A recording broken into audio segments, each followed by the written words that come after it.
Diana Verónica y Tony, la entrevista, se sube todos los días a 360podcast.sb, el primer hub de podcast en El Salvador. O puedes volver a escucharla por Spotify, Google Podcast, Apple Podcast, Amazon Music o TuneIn. Dale clic a la campanita para que recibas la notificación. Este día, en el Corre de la Mañana, le damos la bienvenida a... Vamos a conversar por primera vez con este invitado, Diana Verónica. A lo largo de décadas hemos venido siendo testigos a través de las noticias, viendo imágenes de guerra, de conflicto, de muerte, de sufrimiento en Oriente Medio, Israel, la causa palestina, el tema con Líbano, Siria, Egipto a lo largo de los años.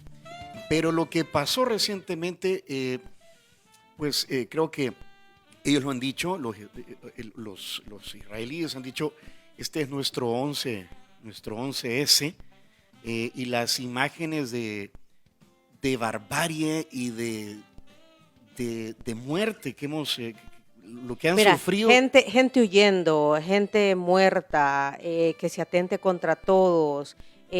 Son imágenes que yo te he comentado, yo pensé que ya solo las iba a seguir viendo en las películas, pero las estamos viendo hoy. Y puede que suceda más todavía. Entonces, atacando a grupos que se dedican a ayudar a la gente, los cuerpos de socorro también son atacados.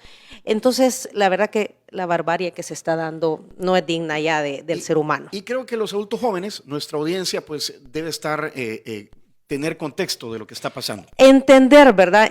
Tratamos de entender qué es lo que pasa, cuál es la situación que se está viviendo en esa zona del mundo. Y es así como tenemos ahora al doctor Natán Saiman. Él es abogado venezolano y politólogo. Profesor de la Facultad de Derecho de la Universidad Católica Andrés Bello de Venezuela. Él es presidente de la logia Selenca de la Fraternidad Hebrea Benet Brit de Panamá y es miembro honorario del Colegio Nacional de Abogados de Panamá, y desde la ciudad de Panamá nos toma esta entrevista, lo cual agradecemos. Doctor Saiman, bienvenido a El Corre de la Mañana con Diana Verónica y Tony. Muy buenos días, Diana y Tony. Un gusto estar con ustedes hoy en la mañana. Pues bueno, muchas gracias. Muchas gracias. Usted ha venido, es internacionalista, ha venido hablando de este tema a lo largo de muchos años. Si le tuviéramos que explicar rápidamente a alguien que medianamente está informado, que ve las noticias, que obviamente esto está en todos los medios de comunicación, ¿qué es lo que está ocurriendo? ¿Cómo se lo explicaría? Bueno, yo pienso que hay que partir del hecho de que hoy en día todo el mundo de las redes, el mundo que se ha automatizado, se ha digitalizado de alguna manera, es un universo muy amplio donde vamos a encontrar desde verdades hasta falsedades, manipulaciones, tergiversaciones, de tal manera que es un universo que hay que verlo con mucho cuidado y donde muchas veces esas redes o esos adelantos tecnológicos no suplen la realidad de los hechos, es decir, no aterrizan en lo realmente acontecido. Si me tocara en este momento, como tú lo planteas, de dirigirme a alguien que no tenga mayor conocimiento o que haya despertado con esta lamentable noticia su interés por lo que sucede allá, yo le diría que, en primer lugar, habría que hacer un repaso histórico para entender un poco más la situación, los antecedentes, pero a raíz ya de lo que acaba de acontecer, es un acto, hemos visto actos de terrorismo a nivel mundial. Es decir, no es que el terrorismo sea algo nuevo, pero un terrorismo con la besanía, un terrorismo con la crueldad, un terrorismo de estas características no se habían visto, por lo menos dentro de lo que respecta al mundo judío desde el Holocausto. Es decir, hemos visto ataques, el caso de los atentados que hubo en París, el 11 de septiembre en Nueva York, con el derrumbe de las Torres Gemelas. Hemos visto sin número de atentados con aviones, etcétera, pero jamás el mundo había presenciado la decapitación de niños recién nacidos, la violación de niñas, el asesinato a mansalva, cruel e irracional de personas que estaban prácticamente o durmiendo o levantándose en esa madrugada o en esa mañana. El secuestro de personas que no tenían ni estaban atentando contra los intereses de estas organizaciones terroristas. De tal manera que quizás en este momento lo que pueda verse por las pantallas, lo que pueda verse por las noticias, sin duda que causará impresión, será algo realmente impresionante, pero la maldad, es decir, más allá de las razones políticas o de las razones étnicas o religiosas incluso, que es lo que está arropando la situación actual, se ve una crueldad que antes no se había visto. Hay mucho odio en el corazón, doctor Simon, porque usted dice, esto no se había visto. Habían habido objetivos específicos, pero ahora es así como que no importa lo que pase, no importa, yo hago sentir mi odio, no sé, es que no sé ni qué palabra ocupar ante las imágenes que estamos viendo, doctor. Todo, hay que señalar que, Diana, que todo también ha sido producto de años de indoctrinamiento, de adoctrinamiento de estas organizaciones fanatizadas a nivel religioso. Para ubicarnos un poco mejor en el contexto de lo que es Hamas o de lo que es la yihad islámica, habría que partir de que estos terroristas o quienes actuaron o quienes están detrás de ellos han venido siendo de alguna manera intoxicados con lo que tú señalabas, con odio, con un odio que muchas veces es irracional porque, repito, no parte de un odio, si se quiere, contra alguien que te ha agredido, contra alguien que ha vulnerado tus derechos o te ha perseguido, sino un odio existencial de alto contenido religioso. Mucha gente se pregunta, ¿de dónde viene Hamas, por ejemplo? Bueno, Hamas es una organización que nació en Egipto, influenciada por una secta extremista, fanática. Ellos se autodefinen como musulmanes integristas salafistas, que fue la hermandad musulmana.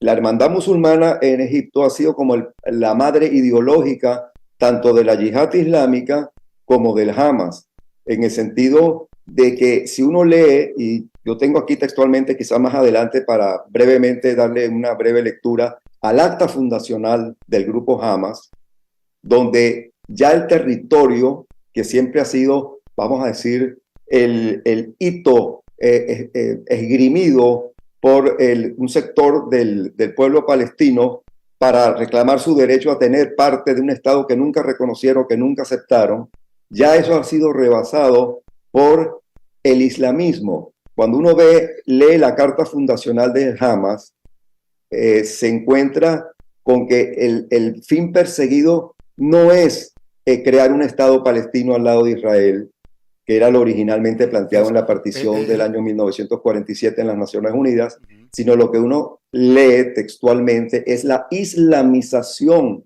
de toda la zona bajo una sharia estricta, lo cual conlleva, y está expresamente allí indicado en esa acta fundacional, la eliminación no solamente de quienes tengan el ideal sionista, de los judíos en general.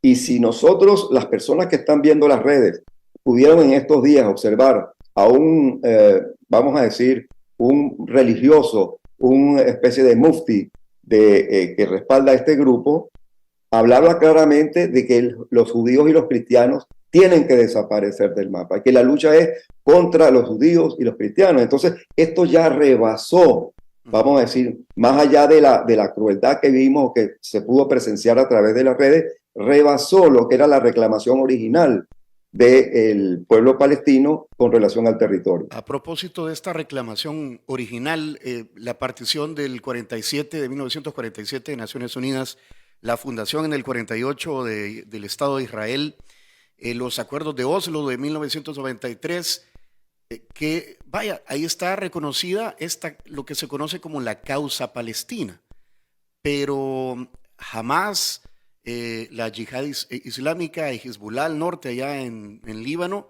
no son la causa palestina, doctor.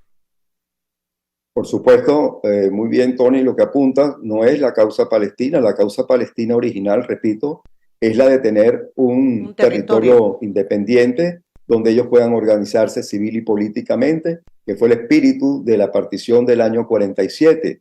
Esa partición, como todos sabemos, no fue aceptada por la población árabe que allí vivía, porque incluso hasta el término palestino, repito, es importado de una época histórica cuando el Imperio Romano calificó a esa región que hasta ese momento era bíblicamente y tradicionalmente judea, la región de Judea. Le da el nombre de Palestina en atención pues a la población filistea que había allí, etcétera, en la antigüedad. Entonces, ¿qué sucede? Ya ese reclamo territorial que fue negado en diversas oportunidades, no solamente en la partición del 47, sino posteriormente, y tú señalabas los acuerdos de Oslo de 1993, donde prácticamente se les respetaba que tuvieran su presencia en la parte oriental de Jerusalén, en la zona oriental de Jerusalén, se les permitía incluso tener autonomía en una serie de zonas, pues no fueron aceptadas al final. Esto por un lado. Por otro lado, hay que señalar ¿Qué son Cisjordania y la Franja de Gaza? Perdone que lo interrumpa. Sí, cómo no. Ahora, ¿qué pasa? Si uno revisa este proceso histórico, vemos que Gaza no forma parte de ningún territorio reclamado. Gaza nunca estuvo en las reclamaciones. Gaza era Egipto, era territorio egipcio, el cual posteriormente fue ocupado por una gran masa de los árabes palestinos, donde viven hoy, por supuesto, y es un territorio habitado por árabes palestinos en su mayoría, casi 2,5 millones de personas. Pero Gaza originalmente nunca estuvo en discusión porque era territorio egipcio. Y la Cisjordania, que es la parte occidental del río Jordán, originalmente había sido a raíz de la guerra del 48 anexada por el reino hashemita de Jordania. De tal manera que en algún momento, este reclamo prosperó y sigue insistiéndose en esa área territorial, cuando en realidad quienes tienen de alguna manera que responder son otros países al lado de Israel. O sea, Israel aceptó la partición del 47, ellos no. Ahora, también es importante señalar algo que pienso fundamental. Si uno va a la década del 70 o a los inicios de la década de 1980, uno observará que las organizaciones, vamos a decir, que adversaban al Estado de Israel, que luchaban contra el Estado de Israel, vamos a decir, en ese momento los fedayines, eran vamos a decir, de orden secular, no eran ultrarreligiosos. Recordamos la propia organización Al-Fatah, que presidía y dirigía Yasser Arafat, y las organizaciones que más bien se desplegaron a tendencias de izquierda en esa época, patrocinadas por la Unión Soviética, como el Frente Popular para la Liberación de Palestina, el grupo de George Habash, el grupo de Naif Hawadme. Ellos en realidad asumían una lucha política territorial, situación que ha cambiado totalmente. De tal manera que si el reclamo fuese netamente religioso, buscando una autonomía religiosa, maravilloso, se puede dialogar, pero no se puede dialogar con quien te quiere destruir, no solamente por ser israelí o por ocupar presuntamente una parte del territorio que ellos alegan como suyo, sino destruirte por ser judío. Exacto. Doctor, ¿por qué se ha llegado a a ver, lo que entendemos ya no es una disputa solamente de territorio, como lo acaba de apuntar, sino que es querer imponer, que no sé si esa palabra es la correcta, querer imponer mi tipo de pensamiento y, como usted dice, destruir el concepto de Israel y que se sometan a lo que ellos creen, a más. ¿Por qué se llega a este extremo? Hay que indicar en relación a lo que tú planteas, Diana, que detrás de todo este fenómeno hay una gran manipulación por países que, como Irán, hoy en día, después de la revolución del Ayatollah Khomeini, dominado de manera totalitaria, teocrática, por los ayatolas, que son musulmanes chiitas, y ese es otro aspecto interesante, ¿no? Que quisiera referirme más adelante.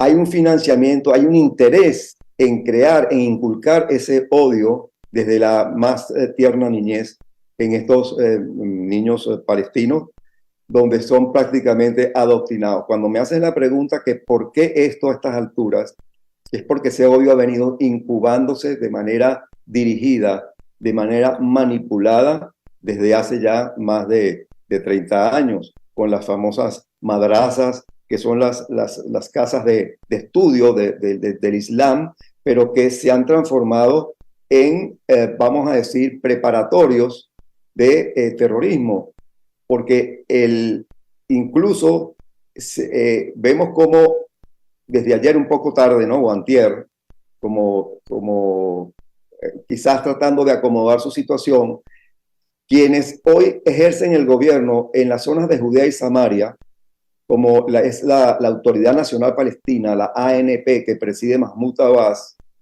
¿verdad? Que es el grupo, vamos a decir, secular, de alguna manera, es lo que rival quedó ideológico lo que quedó después o de la político OLP. del Hamas, tardaron en expresar, como él lo expresó, de que ellos no estaban de acuerdo y que Hamas no representaba a los palestinos. Que lo dijo hace 2 días, sí, fue algo que sonó mucho.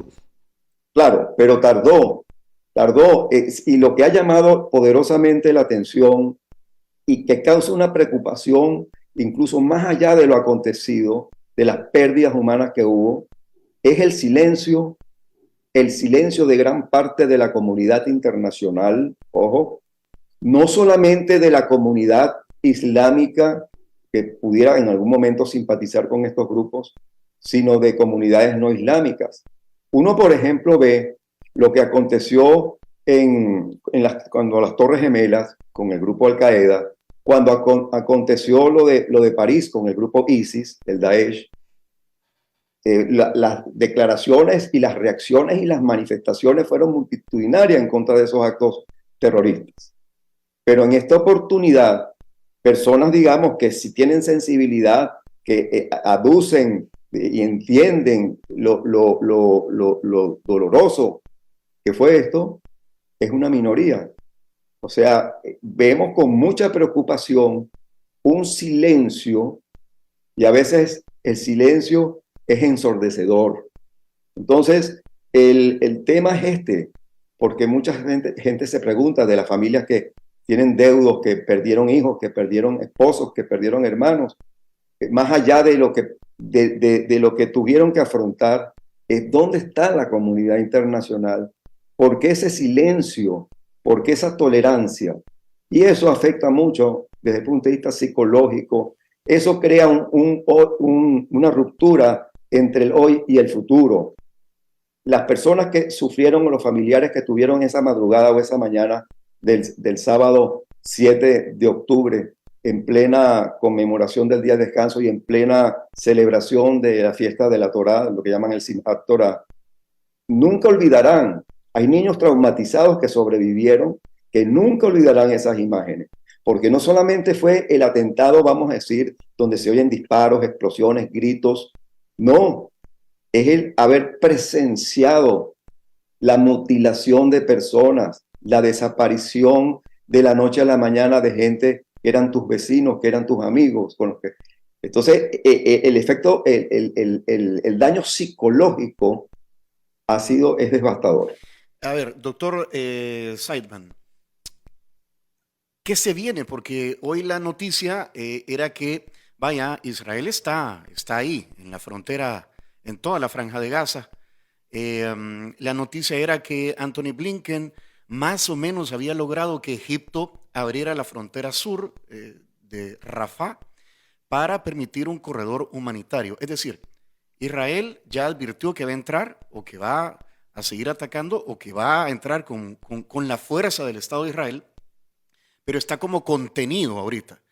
Y lo que se viene, menos mal, vea, que está contenido. Sí, porque se están tirando misiles y todo esto. Pero entonces lo que va a pasar para los civiles que no se movieron del norte al sur en las últimas horas, al ser la franja de Gaza una zona densamente poblada, bueno, Israel tiene lo que ellos llaman el derecho de retaliación, vaya, por lo que han sufrido. Entonces lo que vamos a ver en las siguientes horas son más imágenes de dolor, de muerte. O sea, ¿qué va a pasar?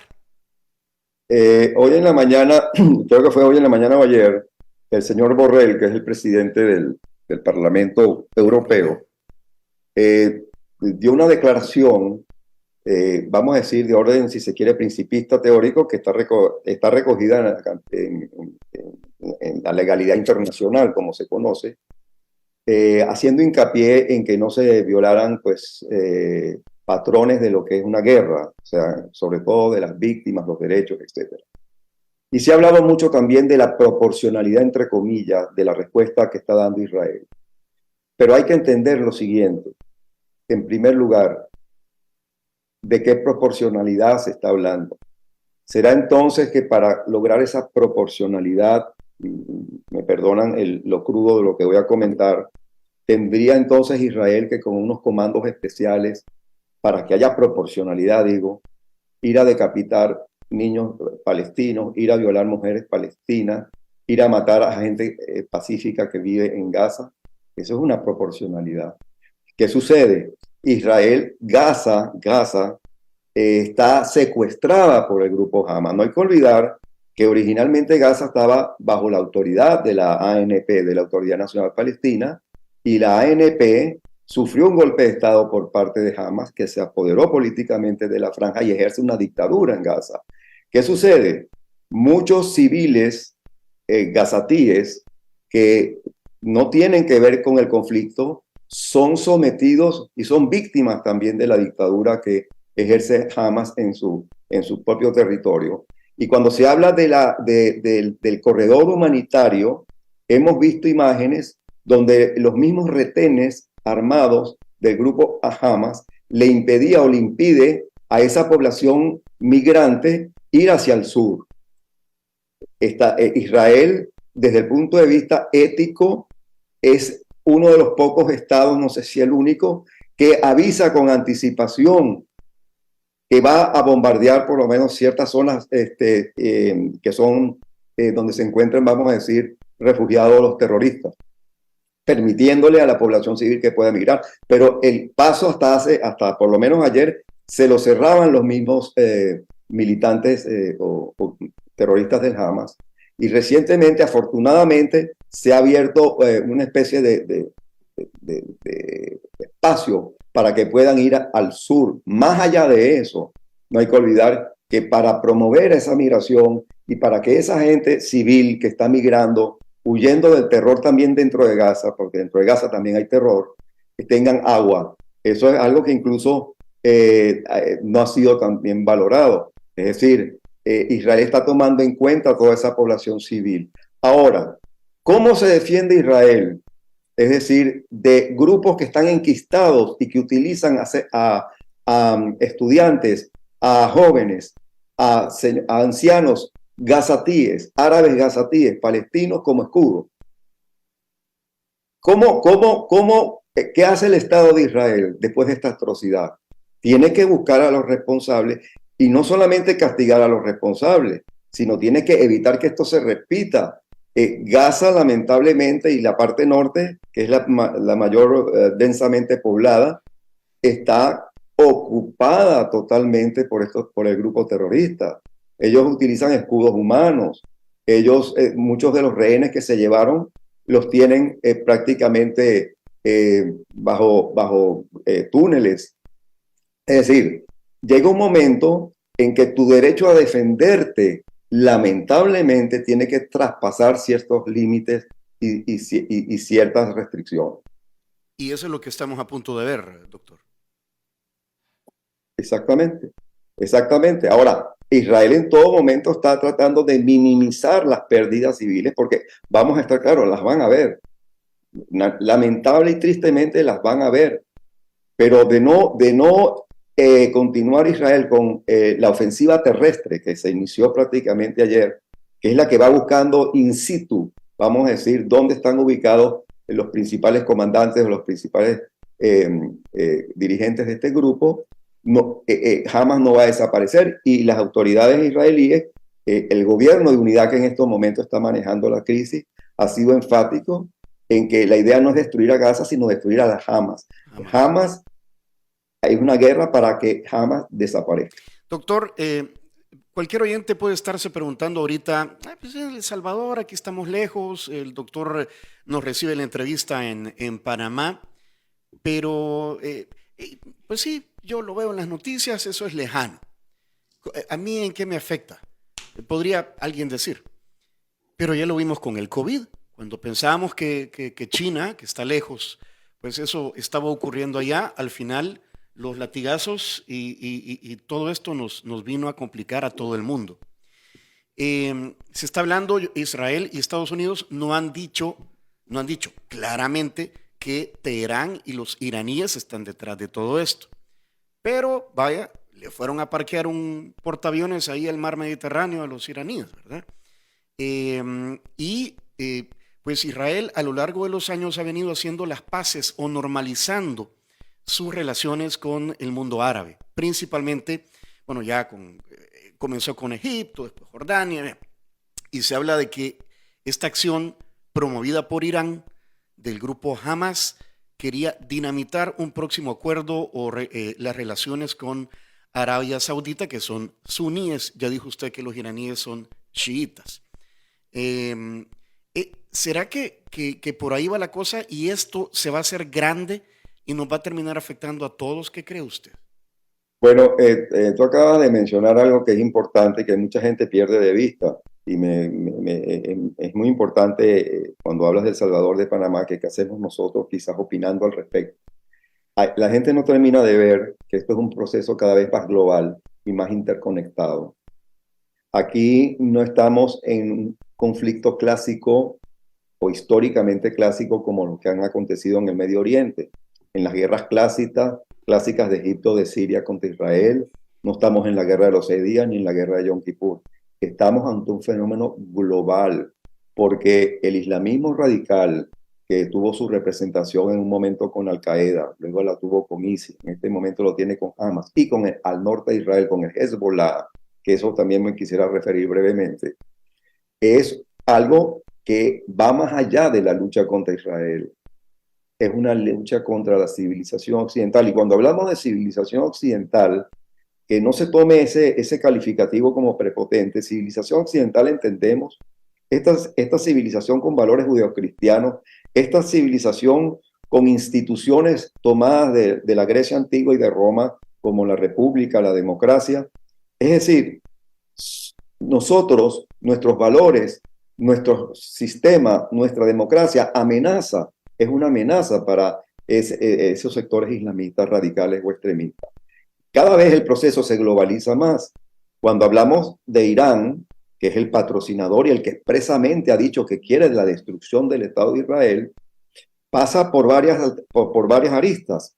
Una primera, como bien señalabas, el de dinamitar este proceso de acercamiento a los países árabes con los cuales ya se han hecho relaciones en la península arábiga, como Bahrein, ¿verdad? Como los Emiratos, y las conversaciones que se adelantaban con Arabia Saudita en este momento. Pero también hay que agregar que hay, por supuesto ya había un camino trajinado, ya transitado exitosamente, que era el camino con Egipto, el camino con Jordania, pero además hay un problema económico que no hay que dejarlo de lado. Ese problema económico o financiero tiene que ver directamente con estas organizaciones terroristas. ¿Qué sucede? En la península arábiga, paralelamente a Bahrein y a los Emiratos, está el reino de la familia Al-Thani de Qatar. En Qatar, que está en la península arábiga, ahí hacen vida una serie de dirigentes. De hecho, los máximos dirigentes de Hamas están muy bien ubicados en este momento en Qatar, o sea, no están al frente de sus tropas ni de sus grupos. ¿Qué sucede? Que la ayuda financiera que se recibe o que recibe ese sector del pueblo palestino para la gente civil que hace vida en Gaza es manipulado, le llega directamente a Hamas, no le llega directamente a la población. Y en este momento esa ayuda se ha minimizado porque esa suma de dinero que lamentable, y digo yo, o sea, que es objeto de debate que aprobó el gobierno de Biden, de los casi 6.000 millones de dólares que fueron liberados a Irán, ese dinero le llega a estas organizaciones vía Qatar, y ese es otro tema también importante. Ahora, yo me refiero rápidamente a lo de Hezbollah al norte. Fíjense ustedes que a raíz de de esta crueldad de la que fuimos testigos el pasado sábado 7 de octubre, fecha que quedará inscrita en la memoria tanto de judíos como de no judíos, comenzaron los ataques de una guerrilla mucho más antigua, mucho más organizada y mucho mayor, que es el grupo Hezbollah del norte, de la frontera norte de Israel, en el Líbano. No hay que olvidar que Hezbollah es chiita, a diferencia de Hamas, que es sunita, repito, pero que en este momento ambos, a pesar de ser sunita uno y chiita el otro, están financiados por Irán. Hezbollah ya está disparando cohetes, ya está agrediendo a Israel desde el norte. Entonces están abriendo, fíjense ustedes, una serie de frentes de guerra. De flancos que son muy delicados. Si a eso le unimos, lamentablemente, pese a que en este momento hay un espíritu de unidad, las disidencias internas, los enfrentamientos internos entre Israel, entre partidarios de la reforma, aunque eso ya está suspendido en este momento, y los que la combaten, pues es un escenario dramático, es un escenario dramático. Yo tengo fe en que esto, de alguna manera, lamentablemente, uno quisiera apostar al diálogo, a la amistad, a la paz, a las mesas, pero hemos sido testigos de algo que no se puede solucionar en una mesa de diálogo. Eso tiene que entenderlo la gente. Hay ciertas circunstancias que se pueden dialogar, hay ciertos acuerdos a los que se puede llegar y hay otros que no. Doctor Saiman, usted al inicio de la entrevista decía, no ha habido mayor pronunciamiento de la comunidad internacional. En situaciones como estas, si hubiese sido en otra parte del mundo, la Organización de las Naciones Unidas ya hubiese llamado a una reunión de emergencia. Pero ya hubo una reunión del Consejo de Seguridad. De seguridad, exacto, pero no ha pasado a más. O no tiene el poder político o la influencia política para pasar a más. Es que en realidad lo que sucede es lo siguiente. Cuando yo hablo de la comunidad internacional, por supuesto que no me estoy refiriendo a esas declaraciones típicas, tradicionales, protocolares, si se quiere, de ciertos gobiernos que condenan lo que sucedió o que llaman a un acuerdo, a que cese la violencia, etcétera, etcétera. Declaraciones a las que estamos acostumbrados, pero que no van siempre acompañadas de los hechos en la realidad, sino se limitan a una declaración formal y ahí queda la declaración. Yo me refería a, vamos, si pudiéramos decir, a la sociedad civil universal.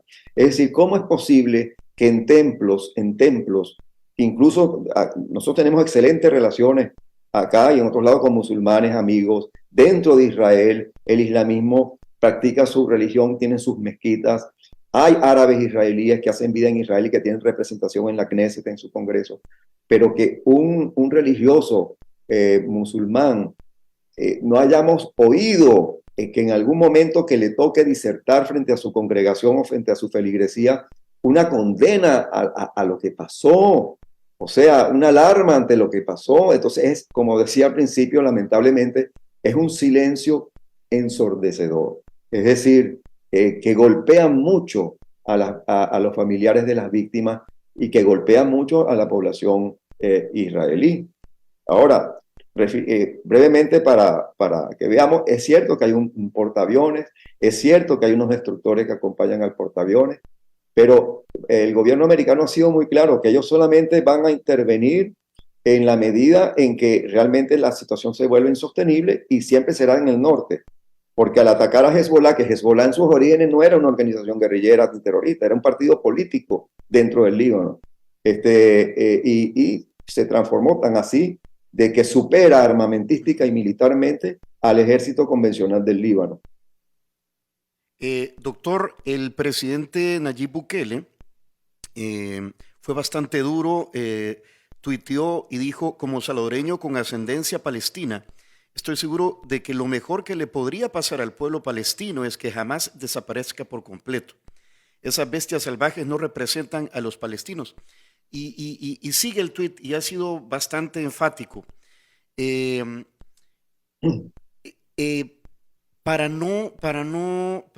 O sea, no todos los palestinos, y ya mencionó usted que los judíos y palestinos conviven armoniosamente en varios países del mundo, pero que no, la palabra que está buscando es estigmatización, ¿verdad? No debemos estigmatizar a las personas de ascendencia palestina. Aquí mal llamados en El Salvador turcos, por ejemplo, ¿verdad? O sea, Sí, la palabra es, todos debemos ser tolerantes sí, de los pensamientos de cada quien. porque pues sí, ya hay demasiado odio como para que esto se haga más grande en el mundo, doctor. Y hablando de manifestaciones de civiles, doctor, ayer veíamos imágenes en Madrid y creo que en París también hubo, bueno, en París cerraron el museo, ¿verdad? Bueno, ya mataron a un profesor en Francia apuñalado. Es decir, la cosa va como escalando. Así es. Y hay otro tema, ya que se habla de crear la convivencia, yo quiero señalar lo siguiente. No sé si alguno de ustedes ha estado en Israel. Usted va a Israel, va a encontrarse con que pueden haber diferencias, que va a encontrar gente en mezquitas, gente en sinagogas, gente en iglesias, pero hay un respeto, hay una convivencia. Israel ha tenido no solamente parlamentarios árabes de partidos árabes palestinos, sino en algún momento también la población drusa, que es una población también autóctona que hace vida en Israel, ha tenido figuración a nivel político también. ¿Cuál país? Yo pregunto simplemente. Indíqueme un país árabe, sea mayormente dictatorial o no, tenga ciertos visos democráticos o no, donde haya un diputado judío, que hay población judía que todavía existe en esos países, o que haya ocupado un cargo de responsabilidad. Es decir, cuando hablamos de tolerancia, yo creo, no quiero caer en, pudiéramos decir, en sesgo, pero si hablamos de tolerancia, está Israel. O sea, es un ejemplo de tolerancia. La intolerancia uno la ve en otro lado, cuando no quieren aceptar tu religión, no quieren aceptar tu etnia, te quieren destruir, te quieren desaparecer. Y entonces, como tú señalabas en este momento, Diana, ves cómo proliferan las manifestaciones, sobre todo en universidades, a favor, ojo, no del pueblo palestino ni de la causa palestina, que se respeta en tanto y en cuanto tienen derecho a un Estado con representación política, con autonomía, y por eso la posición de dos estados es perfectamente aceptable. Lo que pasa es que en estos momentos no es viable mientras existan estas tormentas y estas agresiones. Entonces, la lucha no es contra el pueblo palestino, la defensa de Israel no es contra el pueblo palestino. De hecho, Israel, cuando busca un corredor humanitario para que la población del norte de Gaza pueda ir al sur, está al lado de ese pueblo palestino gazatí, que le está abriendo la posibilidad de irse, de buscar otro asentamiento. De tal manera que no hay comparación. Es decir, la lucha es contra un grupo terrorista que quiere destruir y aniquilar, repito, pueden ir a fuentes, no solamente al israelí, sino al judío. Y no sé si quisiera simplemente leerle brevemente, muy breve, de la carta fundacional, porque esto no lo estoy inventando yo, la carta fundacional del grupo Hamas, incluso del grupo que ellos utilizan, el grupo armamentístico militar, que son las famosas Brigadas El Sedin Al-Qassam. Si uno lee, por ejemplo, parte de la constitución de ellos, observa, por ejemplo, lo siguiente. Leo textualmente. Dice, la carta afirma que nuestra lucha contra los sionistas significa muerte a los judíos y pide eventual creación de un Estado islámico en Palestina en lugar de Israel y los territorios palestinos. Es decir, que, y ellos lo han repetido muchas veces, no se van a detener, ellos quieren la islamización, ya ni siquiera de Medio Oriente, sino la islamización mundial. Y eso se está viendo cuando en ciudades como París, como en Londres, como en los Países Bajos, ustedes ven pues cómo no solamente se hacen presentes en sus oraciones o sino que realmente están creando una especie de conflicto de tipo religioso, pero alimentado, digo, por una secta. Yo no estoy haciendo generalizaciones con el mundo musulmán, ojo, no estoy haciendo generalizaciones. El Islam es totalmente respetable, el Corán es totalmente respetable, pero hay sectores que entienden esa islamización como un dominio político mundial. De allí entonces, Tony, que cuando la gente que nos esté viendo, tanto en El Salvador como en Panamá, nos pregunten, bueno, pero ¿por qué tocar esto que están geográficamente tan lejos? Porque es un tema que tarde o temprano está escalando y definitivamente nos va a afectar. Doctor, en lo que estamos hablando está ocurriendo en estos momentos, y se lo informo, el Knesset, el Parlamento de Israel, interrumpió su sesión. Han evacuado a todos los congresistas, a los diputados, por un bombardeo, dice acá, terrorista que obligó a los legisladores a buscar refugio. Están sonando sirenas por un masivo ataque con cohetes, cuyas explosiones se oyeron en Jerusalén. También han habido alertas en Tel Aviv. Y lo que usted decía, han seguido los choques al norte con Hezbollah en la frontera con el Líbano. Es decir, esto no ha parado. No, esto va para más. De hecho, hay participación de nuestros amigos radioescuchas, doctor, quiero compartirla también. Precisamente el número 6410, número telefónico, así es los números con los cuales termina, dice: en estos momentos está circulando información que Tel Aviv y Jerusalén está siendo bombardeada. Vladimir Lobato es un salvadoreño que reside en Calgary, en Canadá, y nos dice lo siguiente: no quería opinar ya que no soy experto en esto.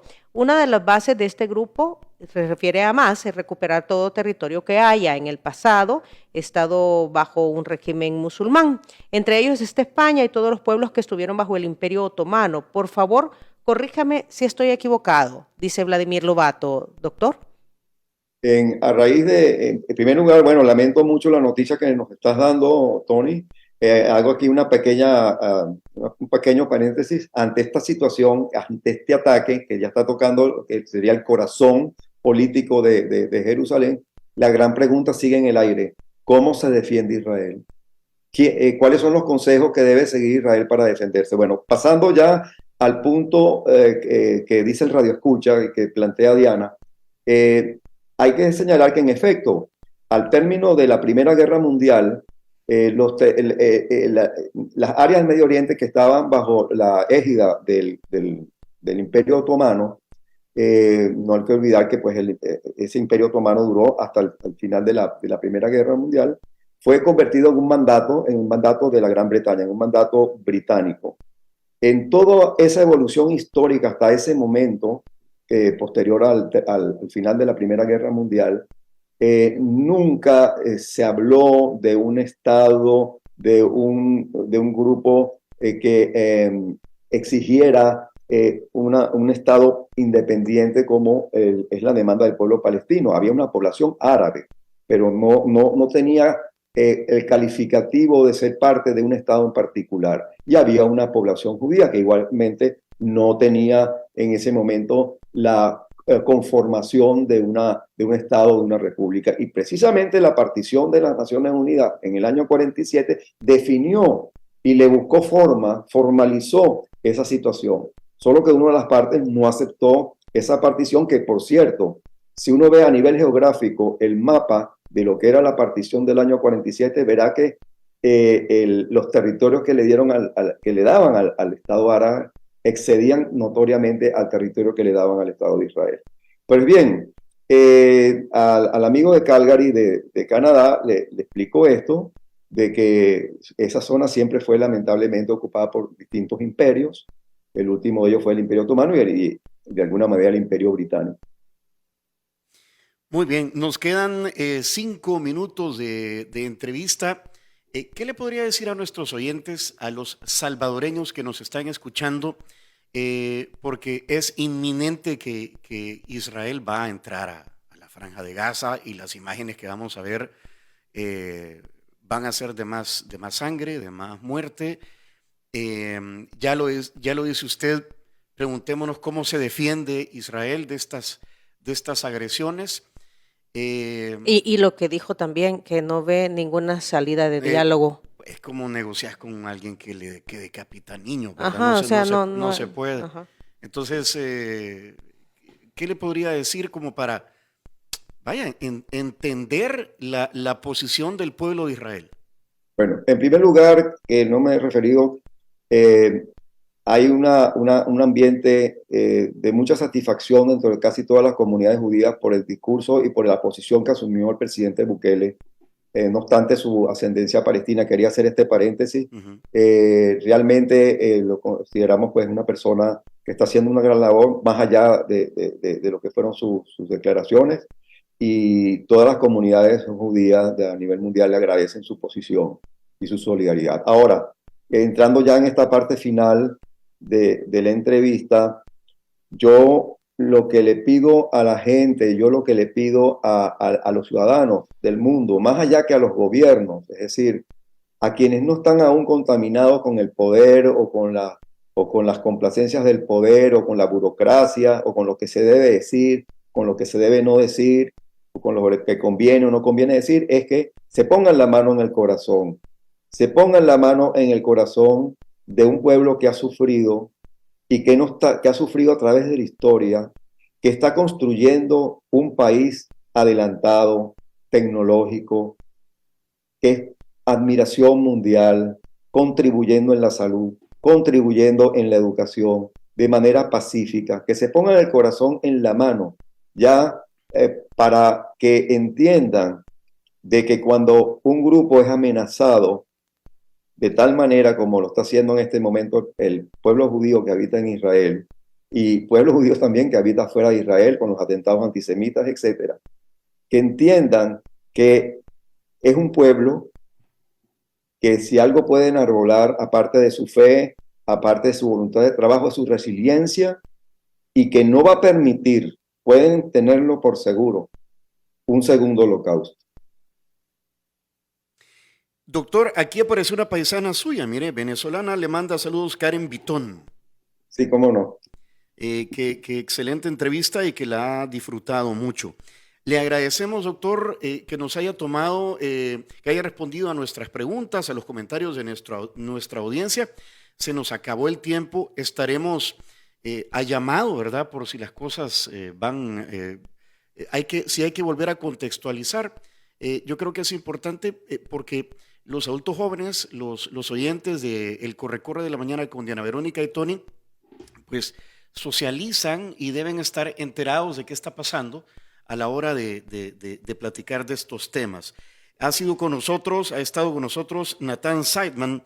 Él es abogado, politólogo, internacionalista, profesor de la Facultad de Derecho de la Universidad Católica Andrés Bello de Venezuela, presidente de la logia Selenca de la Fraternidad Hebrea B'nai Brit de Panamá y miembro honorario del Colegio Nacional de Abogados de Panamá. Pues como lo hemos escuchado, es alguien que sabe del tema. Muchas gracias, doctor. Gracias por su tiempo, por sus apreciaciones y por ilustrarnos lo que está pasando al otro lado del mundo, doctor.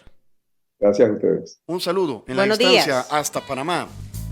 Si quieres volver a escuchar esta entrevista, ingresa a 360podcast.sb, el primer hub de podcasteros salvadoreños. Sigue a Diana Verónica y Tony la entrevista en Spotify, Google Podcast, Apple Podcast, Amazon Music o TuneIn.